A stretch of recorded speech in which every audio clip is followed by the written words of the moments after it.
Okay. All right. Well, hello, everyone, and welcome to the next installment of our 2026 Beyond Backup webinar series. My name is Khalif, Woodard, Senior Marketing Manager here at Intelligent Generation. For those of you who have been with us since January, welcome back. Our new attendees, this series is designed specifically for our channel partner program to give you the technical and strategic insights you need to win more energy storage deals. Before we dive in, just a quick housekeeping note. Please use the Q&A box on the right side of the screen to submit your questions throughout the presentation. We're going to save all the questions for the end. We blocked out time for you to get get through as many questions as possible once Dave and Tristan wrap up. Also, if you would like a copy of today's video recording, the slides, or our session notes, please reach out to me directly after the call, and I'll send them your way. So without further ado, today's session is all about long duration storage and how to maximize ROI and safety for your biggest clients. We have a great agenda lined up, including a case study on our live deployment at G&W Electric. To walk us through this, I'd like to announce our speakers. Generation, we have our Chief Commercial Officer, David Braun, and joining us as our featured guest is Tristan Bannon from CellCube. Dave, I'll go ahead and hand the floor over to you. Great. Thanks, Khalif. Did you want to advance the slide to the next slide? I'm still seeing the top title slide. Great. So thank you all for joining. Recognize most of the names on this call. So, as I think most of you have heard before, IG can't do what we do without our network of partners, developers, and EPCs that make projects happen. And we are thankful to all of you for bringing us into your projects to operate them after completion. Really appreciate the network that we're growing here. And a lot of what we want to do is help our partners, the EPCs and developers, become aware of different battery technologies, and the CellCube is definitely an interesting and different alternative to the lithium that a lot of people are deploying for battery storage, and it's got a lot of advantages that are unique to that product.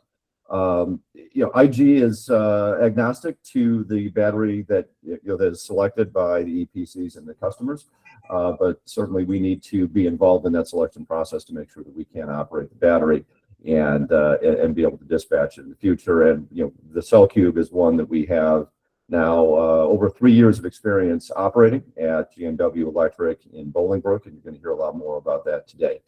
I also want to put a plug in for our webinar series. This is, I think, probably the fourth or fifth one we've done, trying to do monthly this year. And in June, we don't have a date set yet, but we are anticipating doing a webinar focused on Illinois and the compliance tariffs that the utilities have to file on June 1. So probably about the third week in June, we'll schedule another webinar to go over what's changing with CERJA and the new tariffs that are going to be put in place for that, as to battery storage and VPPs and front of meter batteries and things like that.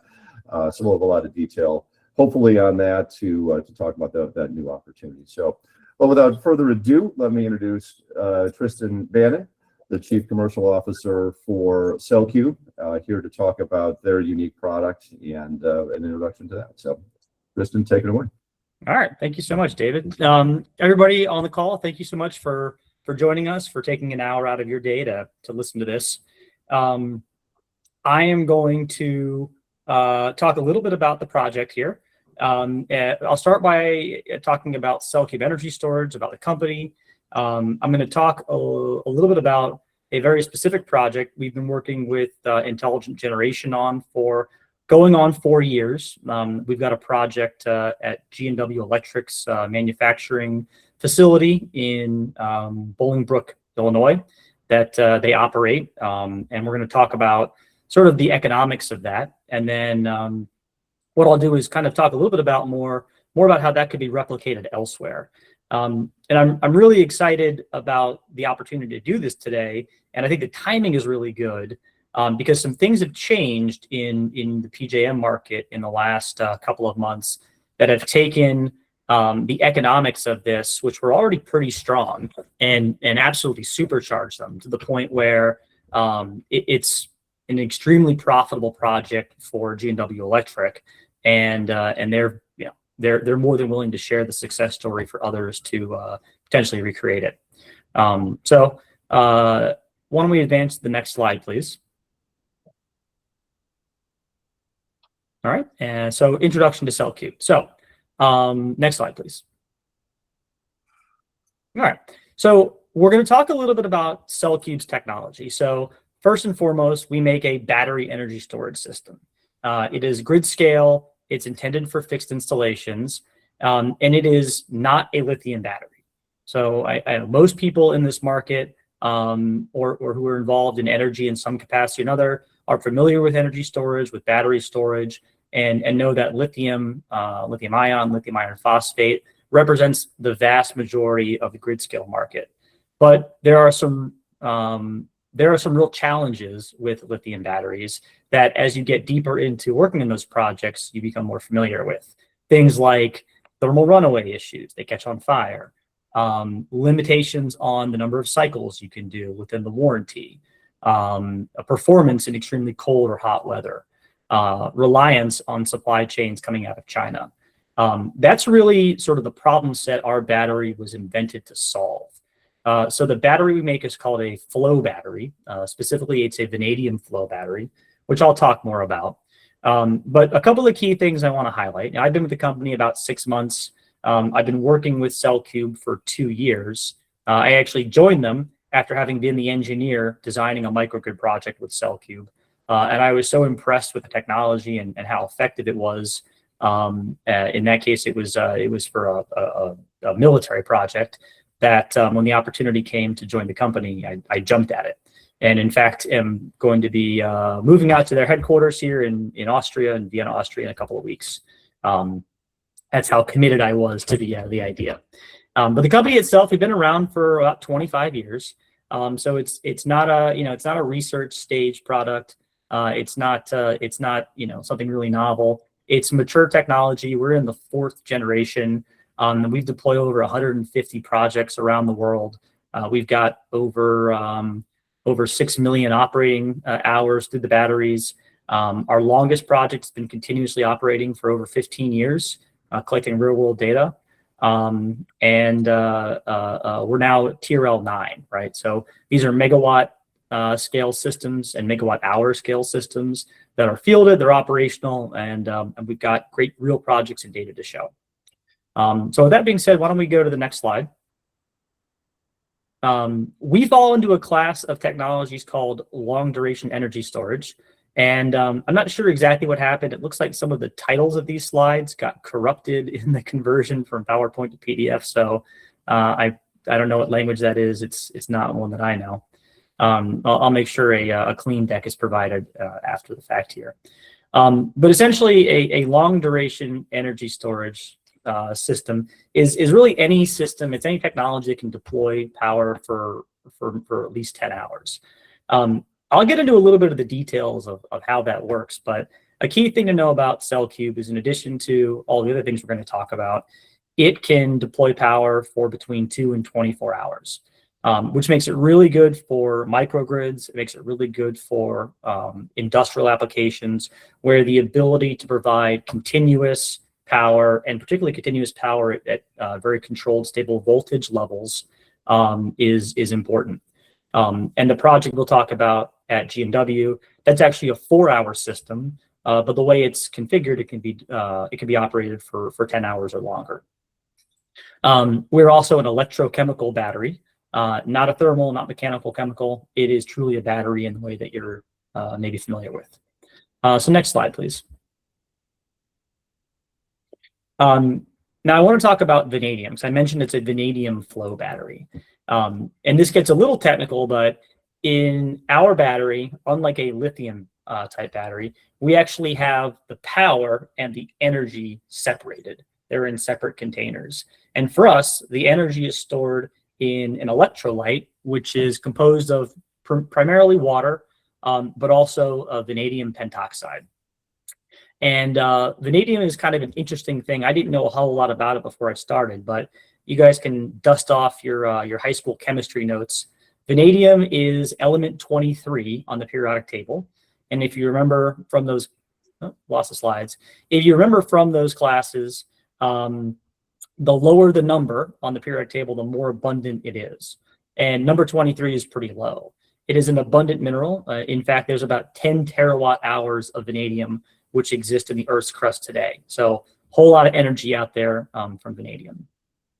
Vanadium comes from a couple different places. Where we get it from is US sources who essentially extract it from waste catalyst from oil, coal, and other mineral production. So it's actually recycled, which does a lot to reduce the overall environmental footprint of not just our technology, but fossil-based technologies it comes from. And it's very common in the steel strengthening and defense applications. It was used to make the first Ford race cars much lighter and stronger back in the 1930s. Some really cool things about vanadium, and this is probably the most important thing to remember, is that it is not flammable. So no matter how hard you try to catch one of our batteries on fire, it's not going to work. As a result, you can put these things next to hospitals, next to critical loads, next to ammunition depots, gas stations, anywhere you have a need, but don't have to worry about any risks of fire. The other thing that is really important about this to remember is that it has a high residual value. So essentially, vanadium electrolyte, it does not degrade the more you use it. You can cycle our battery once a day. You can cycle it a couple times a day. It does not degrade the life. So over 30 years, the battery essentially is warranted at 90% its commission value. I think that's one of our real selling points compared to lithium batteries, because lithium batteries typically have a limitation on the number of cycles. They lose about 20% of their capacity after 7,000 cycles, which typically gets you about 7 to 10 years, or even less than that if you're using it heavily. Our batteries can be used over and over and over again. They don't degrade, and at the end of life, that vanadium can be resold or repurposed into the next battery. It's still as good as it was on day one. So it's a really interesting battery where a big part of it, the electrolyte, is essentially an asset that retains its value over 20, 30 years. Next slide, please. Tristan, 1 second here. I'm going to open a different program and make sure your slides look as best as possible. Just bear with me for a second. Okay. Just during that break, Tristan, question for you. Is the slight downside to it that the density, the energy density in the cells are not quite as efficient as lithium ion, so that it would result in a larger pack? Yeah. I mean, it has a lower energy density than lithium batteries do. It takes up more physical space. That is partly offset by the fact that no spacing is required between batteries. So in a typical lithium installation, you'll need some barrier between barriers to prevent, compounding runaway events from fire. Yep. And so you get some savings there. You also get some benefit in that you can situate the battery directly next to buildings or other critical loads. Right. And I'm sure everyone here is very familiar with like the NFPA standards requiring essentially a 100-foot offset from other critical facilities for a lithium battery. Good point. Thanks. Yeah, no, great question.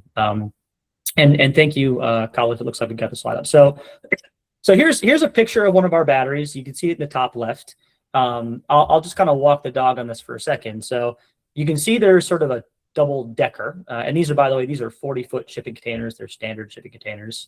The top unit, that is our power unit. Inside that is where we have our cell stacks, our battery management system. That is the battery. The bottom, which is underneath, this is where we store that liquid electrolyte. And if you were to open up one of those containers, and by the way, I encourage anybody who's interested, come do a tour of the G&W facility where we will open one of these up and you can see it yourself. Inside there is 4 double-hulled rotary milled containers which store the electrolyte. And essentially we pump it from the bottom container to the top, or flow, to charge it, and then we flow it back down to discharge it. That's why they call it a flow battery. It's just pumping mechanics. So that's what they look like. Because we've engineered over the last 25 years through 4 generations, we've engineered everything into these sort of standard containers. What you're seeing here is essentially a 1 megawatt battery. If you wanted a 5 megawatt battery, we would take 5 of these and just put them side by side. It's an incremental system. I want to just kind of hit a few of the value propositions here in the bottom left, and then we'll head over to the G&W project. But I talked about 2 to 24 hours. The way that works is because we have the power on the top and the energy on the bottom. If you want longer durations, you essentially just add more electrolyte containers relative to the number of power units. And so we can have different configurations that are essentially customized for much longer durations.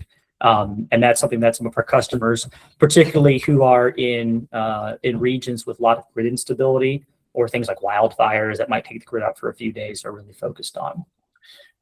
These things last 30 years with no degradation. And so when we walk through a notional cash flow for a project, you'll see it doesn't end at 7 years. The investment you make up front continues going for the full 30 years.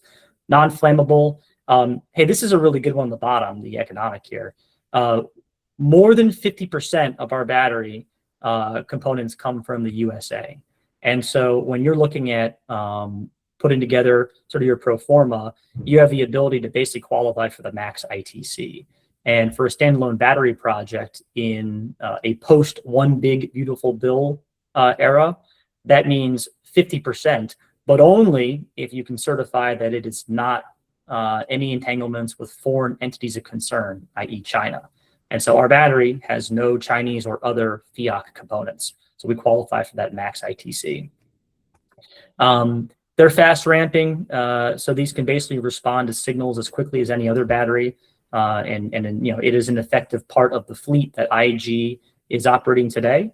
It works in very cold or very hot conditions, and it's also certified for use by the U.S. military. And I have a slide on that here coming up. I know there's probably not a whole lot of folks on the line here who are developing projects for the U.S. military, but they conduct. I'll just I'll give a little bit of inside baseball here. They conducted a very rigorous safety, performance, supply chain analysis, cybersecurity analysis on our product as part of a pilot that started in 2023 in order to sort of validate this for broader application. And we passed, which is good. And we have a memo now signed by the department as of 2026, certifying the CellCube battery for deployment across the entire Department of Military Services. So battle hardened, I'd like to say, although we're not going to put it on the front lines, right? They're still pretty heavy, so we like to keep them at the installations, keeping barracks and other critical functions working. In the right here, you can kind of see some pictures. I won't sort of drain all of these, but I wanted to just give some examples. These are a mix of megawatt scale projects, both in the U.S. and around the world. If you see this one in the top left corner, that's the G&W site. We're going to talk about that quite a bit here. But we also have applications with logistics, manufacturing, military, a couple hospitals, front of the meter applications, and then, islanded mines and things like that. And when we get to the Q&A portion, happy to answer any questions about specific projects, specific use cases that might be different than the G&W use case. All right, so next slide, please. All right. So just showing a little bit about our markets and our global focus. We basically focus on 3 markets: utilities, commercial and industrial, which includes data centers, defense and critical infrastructure. I won't get into too much detail, but I just wanted to show on the map where some of our projects are that are kind of operational and then in construction right now across those markets. It's a good, it's a good time to be in this business as users are looking for longer durations. They're looking to become disentangled from Chinese supply chains. They're concerned about thermal runaway, and they're looking for assets that can last longer than just 7 years or so. All right, and next slide is the last one on the About CellCube, and then we'll get into the meat of things. I just wanted to show this certified for U.S. military. Here's a couple of projects we're doing today, including for the Marine Corps in California, for the Air Force in Utah, and sort of a special one for the Space Force in Greenland. That's a really interesting application. They are truly an islanded grid. And so that's a configuration of our battery that's really optimized for 24 hours plus of continuous power output. And then I mentioned that we've been qualified. If anybody wants to ask questions about that, I have my contact information on the end. I can send you some more information offline. All right. So deep breath. Next slide. So this is really the main event, and I think why a lot of folks are here today. We're going to talk about a microgrid project that was put together with G&W Electric in the Chicagoland area. This is a battery which was commissioned in early 2023, so we're into our 4th year of operation now. It's operated by Intelligent Generation, and it is I think it's a really cool project, not because of just the sort of the mission impact it's demonstrated for G&W, but really the financial impact. And I'll have Dave kind of help me through some of the specifics since they're the ones operating it and monetizing it. But let's set the stage a little bit here. And if you go to the next slide, please. So why did G&W do this project in the first place? I think a lot of people here probably know G&W Electric. They are a major U.S. manufacturer of electrical equipment for utilities, data centers. They make a lot of switchgear and other sort of high-value electrical components. They were experiencing some pretty catastrophic profit and loss issues caused by grid outages and power quality. There's a particular example, and I kind of clipped a YouTube video here, so feel free to go to YouTube and type in "from storm to sustainability." They talk all about it. This terrible storm came through, knocked out a bunch of grid capability. They were losing 2 shifts of molding production per day. It basically cost them $1 million by not having consistent grid power to the facility when they were doing their manufacturing runs. And so John Mueller, you can see him there, he's the owner and the CEO. He said, enough is enough. We're going to solve this problem once and for all. So they kicked off this project to basically go and find the best technology to build out the sort of a demonstrable microgrid on their own facility, which could be replicated elsewhere.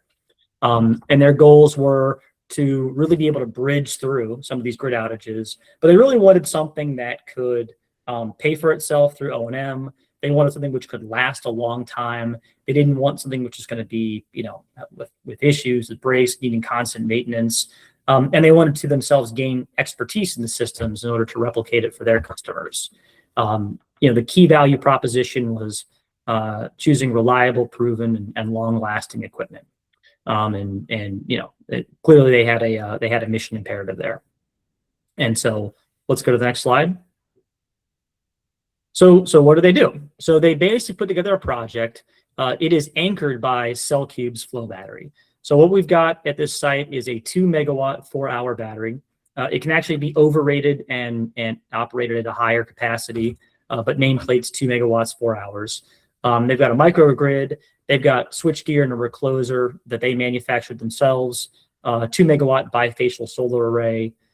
They've got a 1 megawatt flywheel. We don't see a whole lot of those, but they used it as a UPS, and then a 2 megawatt backup diesel generator. These are all integrated into the grid there and into the buildings, the manufacturing facilities at the site, as well as through Intelligent Generation. They are interacting with the PJM system and participating in some market programs to talk about in a second. So John Peterson, he's the lead for this project. He was nice enough to give me a quote. I won't read every word there. I'll just read the bullet part at the bottom. They after 3 years and 5 manufacturer visits and all sorts of market research, they decided CellCube system was, their observation, flawless and effective. So I always like to see that sort of thing. And you can see a picture of our battery there in the background. So they built the microgrid, they commissioned it, and what do they do next? Let's go to the next slide. They ran it, and they ran it well. So a couple of tools they use, and I'll start it off and I'll have Dave jump in here. Right away, they were able to leverage a rebate from the state of Illinois where they got $250 a kilowatt hour, which for 8 megawatt hours was worth $2 million right up front. So off the top, $2 million off the price there. Their planned payback was about 5 years, but I'll go through this chart in a second. They're actually on a glide path now to fully pay back the system in under 3.2 years. And again, that's a really important number when you think about the fact this is a 30-year system. Paid off in the first 3, that means 27 years of basically earning profit off of it. I have a chart here, and Dave, you can help me out with this. This is showing basically a rolling 12-month of how they're operating the battery through you guys, doing things like frequency regulation, transmission peak savings, capacity peak savings, right? Correct.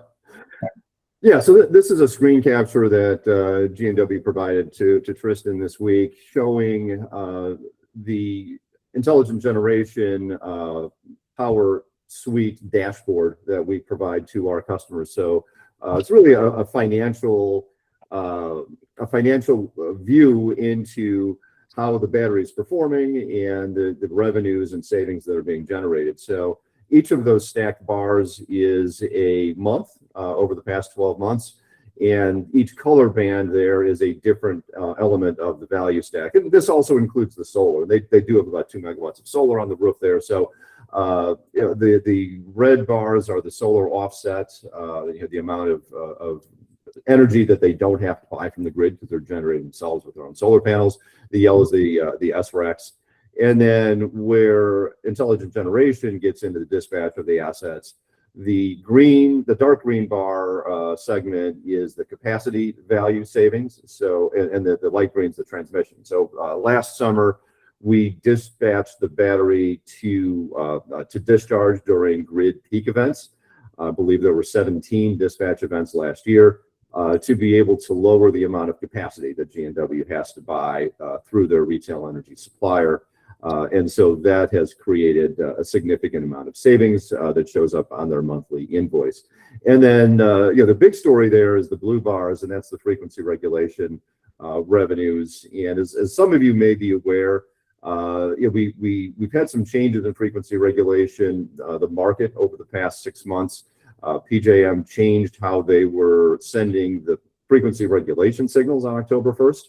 And our technology team was really on top of that, ahead of the game, to make sure that we had everything in place to be able to process that new signal and dispatch it and continue to have a very accurate response to PJM's frequency regulation signals. So we've seen a jump in price since then, particularly in the new year with a big jump in frequency regulation price starting in January. And part of that's because in the winter, the grid tends to lean on frequency regulation quite a bit to maintain the balance of the system, especially during very cold weather events and winter storms. And so we saw a relatively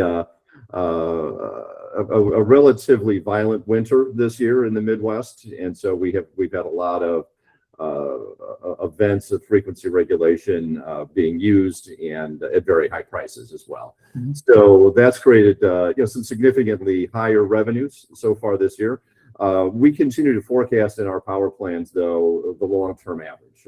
In fact, we are conservative in that and forecast below the long-term average for frequency regulation pricing and use. So, but for the batteries that are operating like G&Ws, you see here how much additional revenue that they've been able to realize here this year, which has really helped to accelerate their payback period.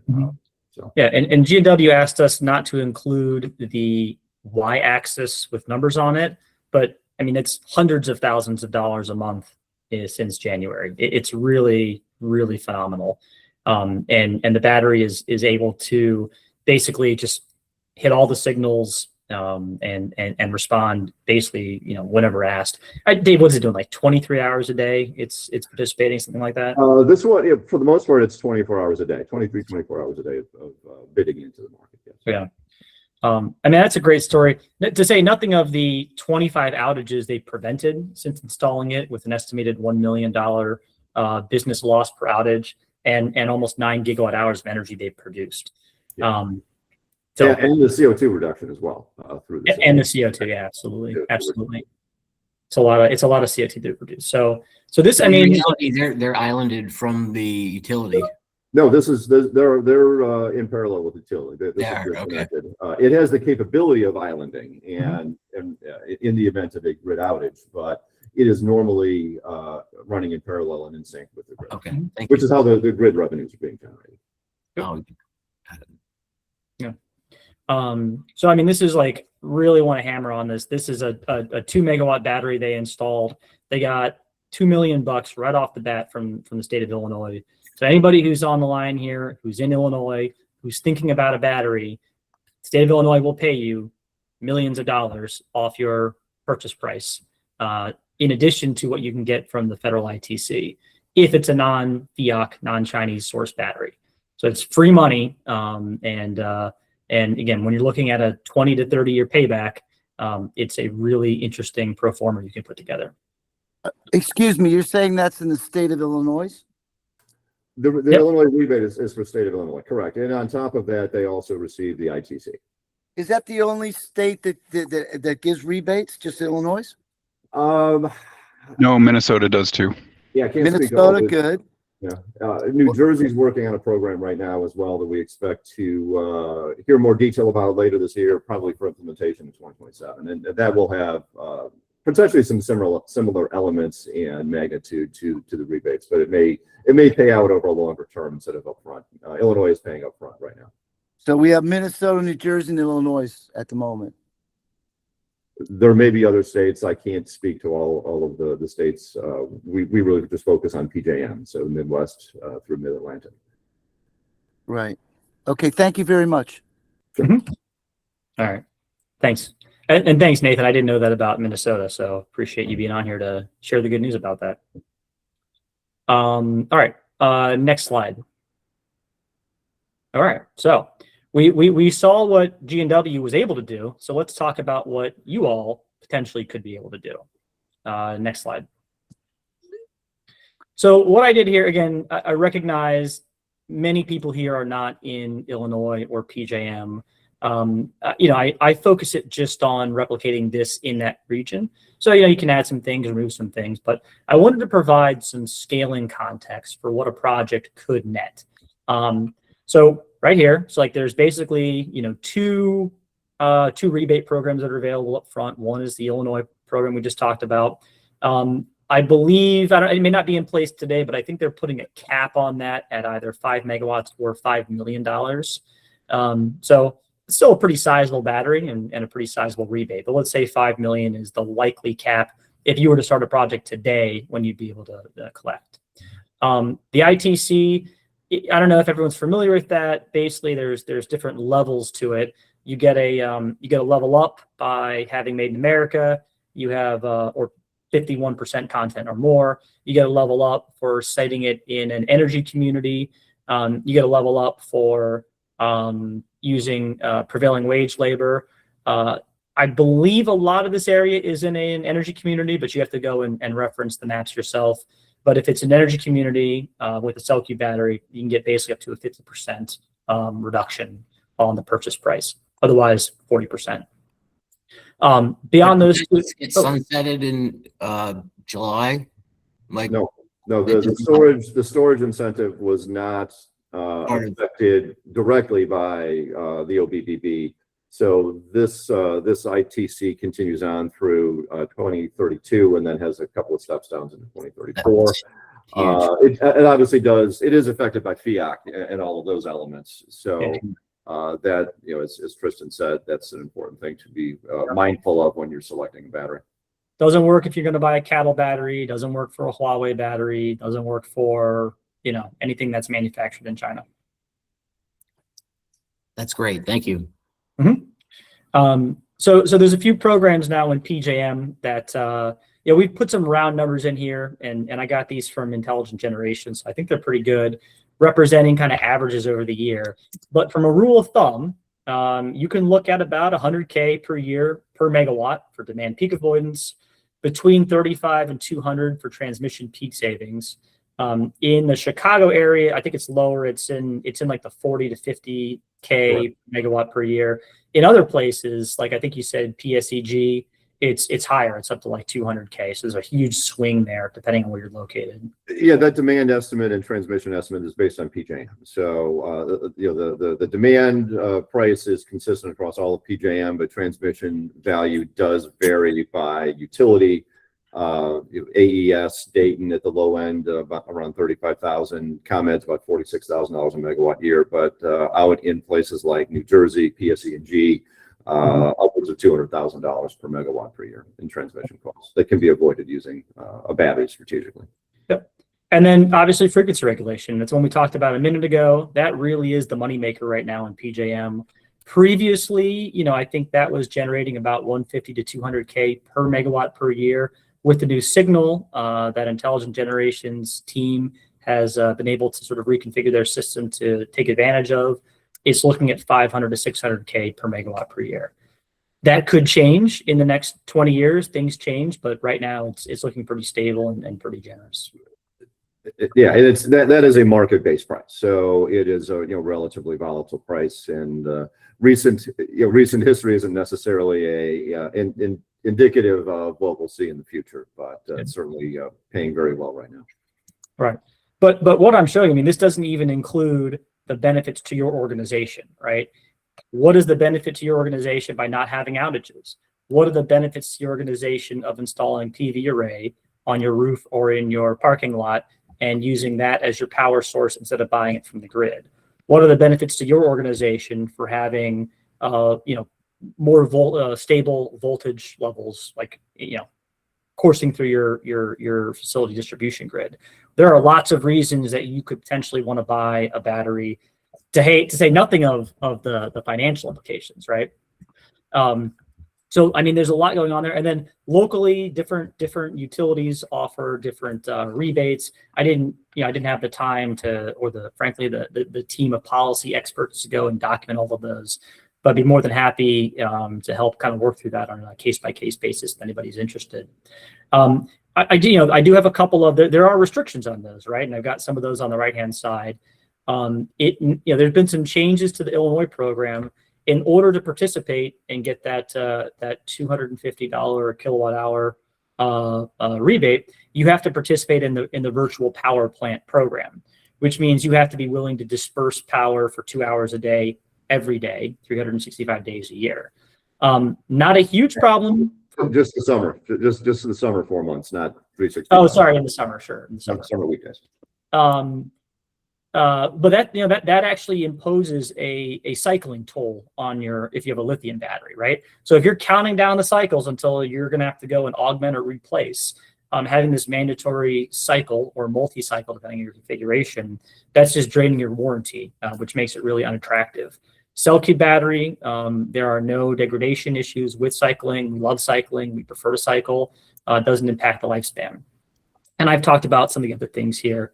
And you can certainly look at those. One thing that I think is pretty important, though, is it gets pretty cold in the Midwest in the winter. It gets pretty hot in the summer.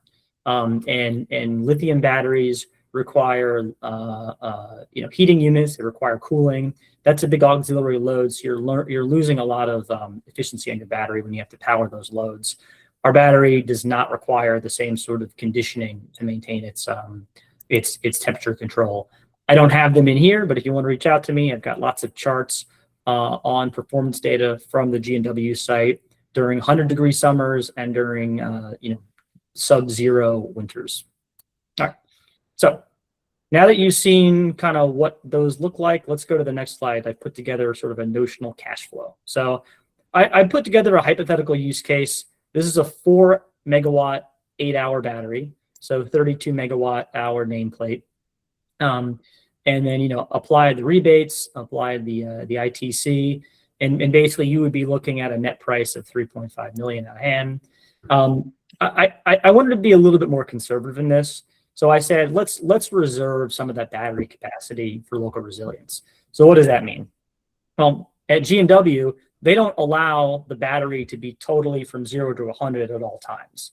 Our battery actually has a full depth of discharge from 0% to 100%. There's no holdback, but they want to retain some of that power capacity at all times in case the grid goes out. It can cut over to island mode and have the power to disperse the machinery. So I'm going to assume that's something that others might want to do as well. So I said, let's keep 30% in reserve at all times. And then I included O&M in here, but no augmentation.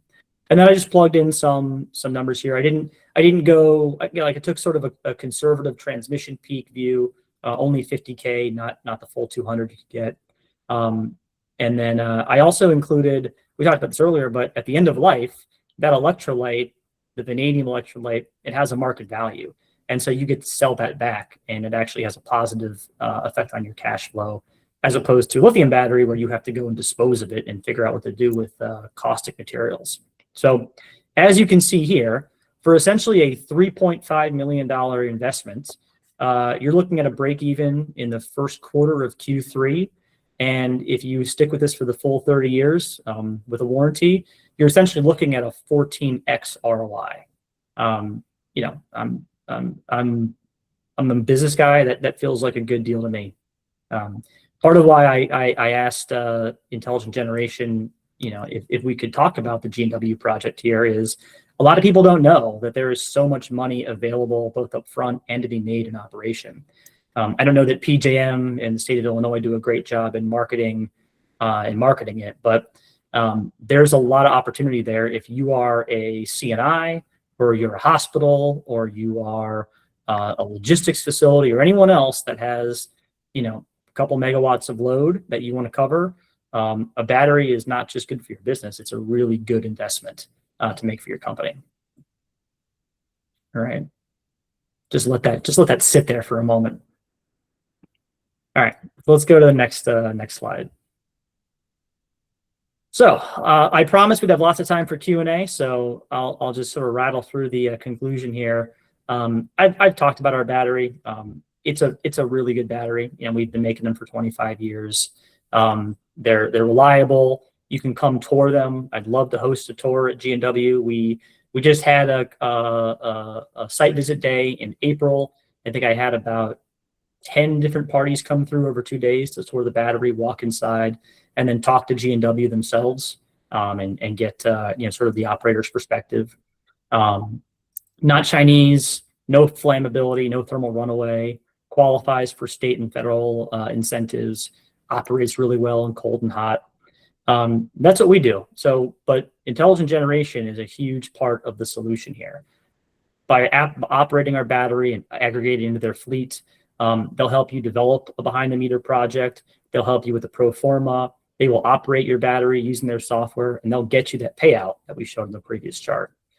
It's not just like you got to go figure it out yourselves and good luck. These guys will do all the work for you. They did it for G&W, and obviously it's worked out really well there, just the neighborhood. So do this. I mean, you can not just greatly improve your or your client's energy resilience through implementation of a vanadium flow battery, but it's a long-term bankable revenue stream. There's reasons you might not want to do it. You could hate money. That's one thing. You could be crazy. That's another reason. But I think just getting the word out there about this is really important because it's just such an opportunity. And the more people that know about it, I think the better off we all are. The more stable the grid is, the more batteries in the fleet that are contributing to frequency regulation, the more stable PJM's system is, which frankly benefits everybody, particularly as more and more of these data centers and other heavy loads come online. So it's kind of like good upon good upon good. So that is my presentation. Why don't we go to the next slide? It's got my email and my phone number on there. Please write that down. Feel free to reach out to me. We're happy to answer any one-off questions or walk you through kind of what a simulation of your environment could look like using the battery, or could bring you down to the G&W site and you can take a look at it yourself. That is not the G&W site in the background there. You've seen a few pictures of that already, so I wanted to show you our installation there at the Marine Corps in California. It's a pretty cool site. So with that, thank you all, and I guess Khalif, we'll let you open the lines or however you want to do the Q&A portion of this. Yeah. Thank you, Tristan. That was great. And Dave, thank you as well. And just a huge thank you to the team at G&W Electric for allowing us to highlight their successful project today. We got about 15 minutes left, so we're going to go ahead and open the floor up. You can drop your questions in the chat box, or if you want to get on camera and ask Dave and Tristan some questions, feel free to do so. Looks like Jason has a question. Hey, Jason. Hey, David. Hey, Tristan. Thanks so much for walking through this. Just curious, when a customer does ask you about ITC lately, they said, so actually Matt and I are both on from Ampika. So client yesterday said, hey, I want to look at a battery.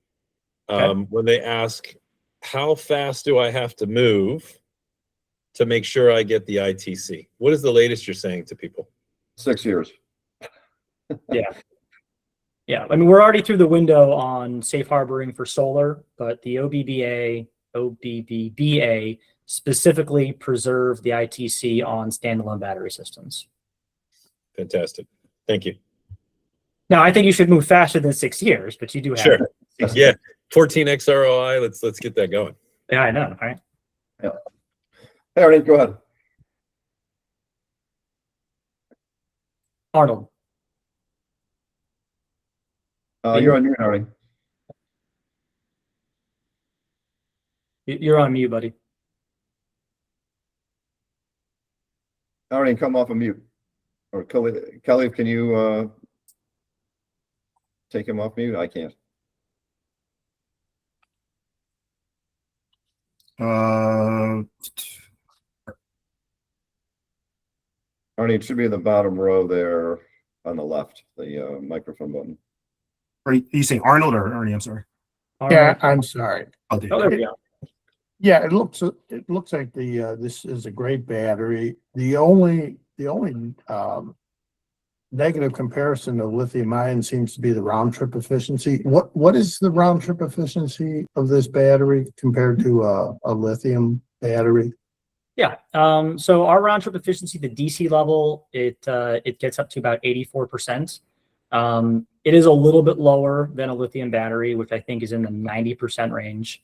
The one sort of like, if you think about the totality of it, because we have a 100% depth of discharge, you have to essentially, you'll always have to overbuild your battery a little bit to account for round trip efficiency, but you have to overbuild your battery a lot when you can only access 80% of it, which would be the case in a lithium battery. So the delta in RTE kind of offsets the delta in but 84% to answer your question. Okay, thank you. Hi, Nick. Go ahead. Hey, guys, yeah, great presentation. Tristan, question for you, come from more of the EPC side and looking at the installation and construction piece. Pretty interesting considering needing a flow connection between the top and bottom units. Just kind of curious from the experience maybe at G&W and those other sites, is that a connection that's done in the field with maybe supervision from your team? Is it a factory connection? Because that's a little bit beyond the scope of running conductors and landing terminals. It's a bit different. Just curious. Sure. Yeah, so connecting the power units, the energy units, that's part of our scope in the commissioning. You're not responsible for any of that.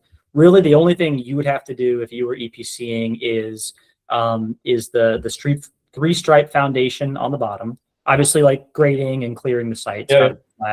Doing the three-stripe foundation, craning the units into place. We'll bolt them down and put them physically into place, and then just the connection to the medium voltage, like the switch gear, and the connection to the grid. Yeah. So we've got a couple options with an inverter.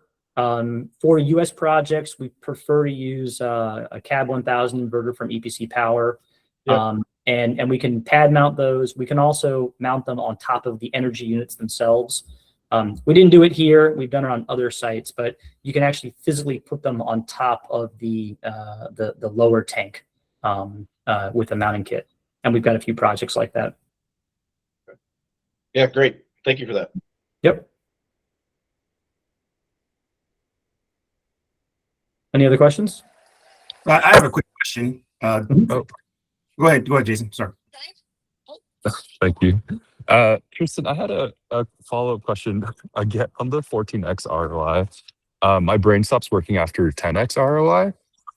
So I have to ask, did that include for this G&W project, Did that include the recent frequency regulation, or was that off the base assumptions?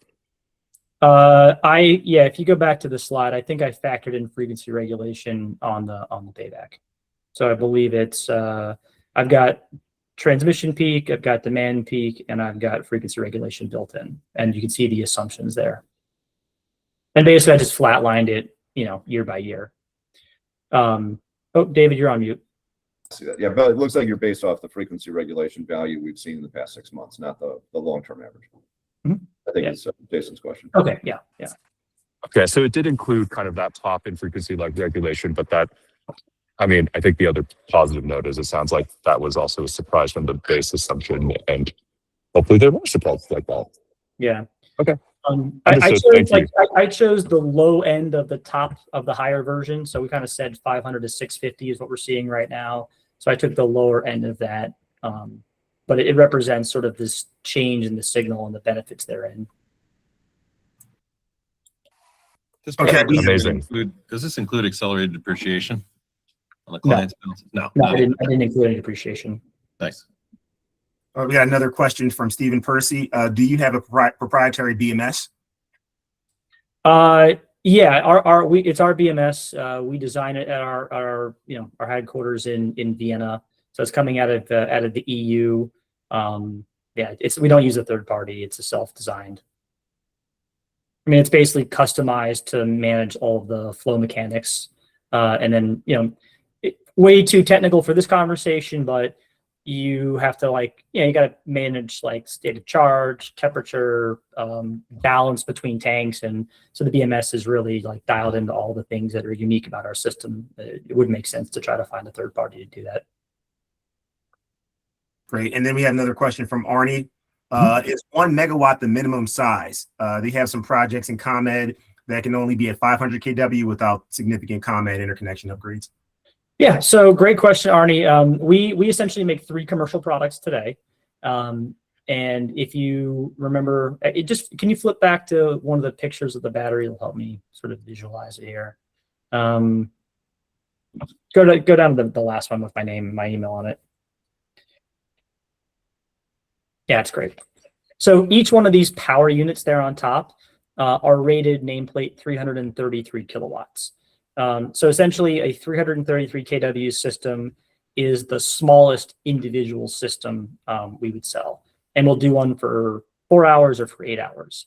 But you can also derate that, right? So let's say you've got a cap, you only, your interconnection is capped at whatever, or you need 200. We would just derate the battery to 200, and then you just get longer duration that you could deploy the power from that. I mean, if you had 50 kilowatt was your max load, I might not recommend this system. It's probably a bit overbuilt for that. But anything 200, 250 kW or more, this is a good fit for. And then there's no limitation on the top end. I had one last question. This is Jason Braun with Ampika.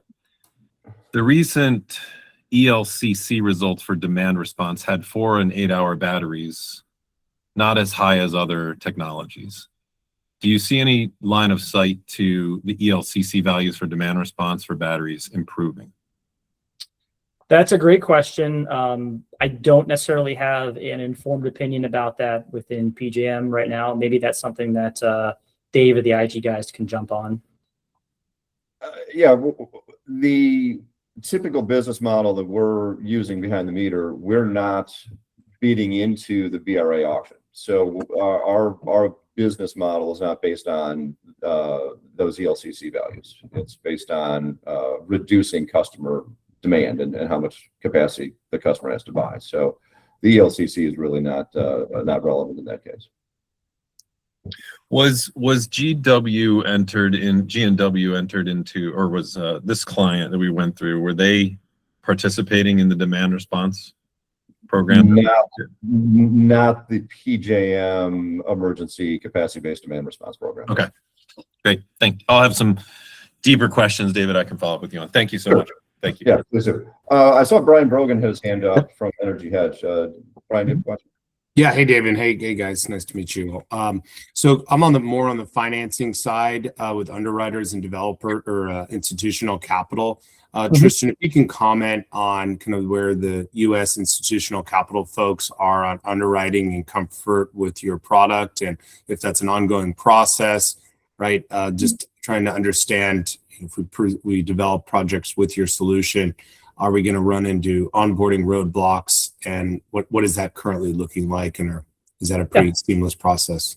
It should be. I mean, if I look across our portfolio, we've got like 4 recent projects that have been banked. 2 in the U.S. It was private financing was provided through an energy as a service arrangement with our integrator on that. It's a company called Enfra. We've got 2 overseas. One in South Africa, which is backed by Munich Re. And then one in Hungary, that's a front of the meter IPP that I don't know who their bank is, but it's a European bank. I think our experience is every bank kind of wants to do their own due diligence before they invest, and we're happy to provide all the data we have, but we've had no issues getting private financing for projects so far. Great. So you have a kind of a DD package that if we're developing with your solution, that we can get our institutional capital or project buyers involved with pretty quickly. Yeah. Just reach out to me, and we'll. I mean, we may have to do some transformation from the format it's in to the format you need, but we have all the data to give you. Cool. Sounds good. Thank you. All right, we got a question from Mark. What about inverter integration for CNI customers? And that's Mark Thrum from Intelligent Generation. For CNI customers wanting to buy AC storage under a single contract, do you offer integration with a standard inverter? Yep. So so if you want to do the PCS integration, I think I mentioned it before. We've done pretty extensive testing and field validation with the EPC Power CAB 1000.